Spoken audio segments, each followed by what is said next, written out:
کچھ offer questions لیتے ہیں۔ کسی نے کہا کہ کوئی شخص ہے وہ کام کے سلسلے میں باہر گیا اور زوجہ ان کی پاکستان میں ہے، لیکن رخصتی ابھی نہیں ہوئی تھی، شادی کر کے چلے گئے ہیں اور وہ 2 ڈھائی 3 سال تک مسلسل ان کو خرچہ وغیرہ بھیج رہے ہیں، نان نفقہ وغیرہ دے رہے ہیں لیکن اب وہ شوہر یہ بتاتا ہے کہ زوجہ کا رویہ ٹھیک نہیں ہے، بعض اوقات وہ کال ہی نہیں کرتی باقاعدگی کے ساتھ، اور اسی طرح نافرمانی کرتی ہے جب اس کو کوئی بات سمجھائی جائے،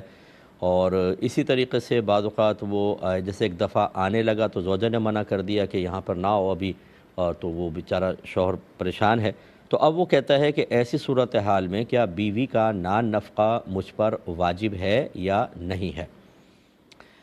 دیکھیں، مسئلہ یہ ہوتا ہے کہ جب شادی ہو جائے اور رخصتی نہ ہو تو دیکھا یہ جائے گا کہ دیر کس کی طرف سے ہے۔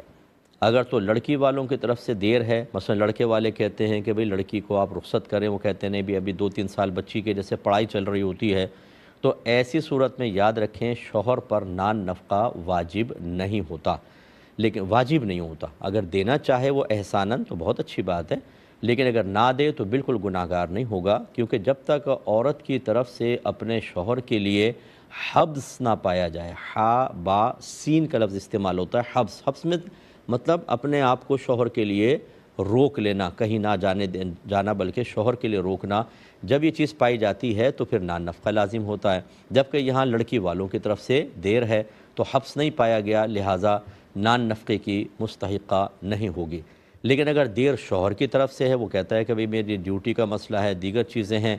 تو پھر یاد رکھیں کہ لڑکی والے تو تیار ہیں، وہ تو حبس کے لیے تیار ہے، اب کوتاہی شوہر کی طرف سے ہے تو نان نفقہ بالکل اس کو دینا ہوگا۔ یہ تو بنیادی مسئلہ ہوا۔ باقی یہ کہ زوجہ فون پہ صحیح بات نہیں کرتی یا بعض چیزوں میں کہنا نہیں مانتی،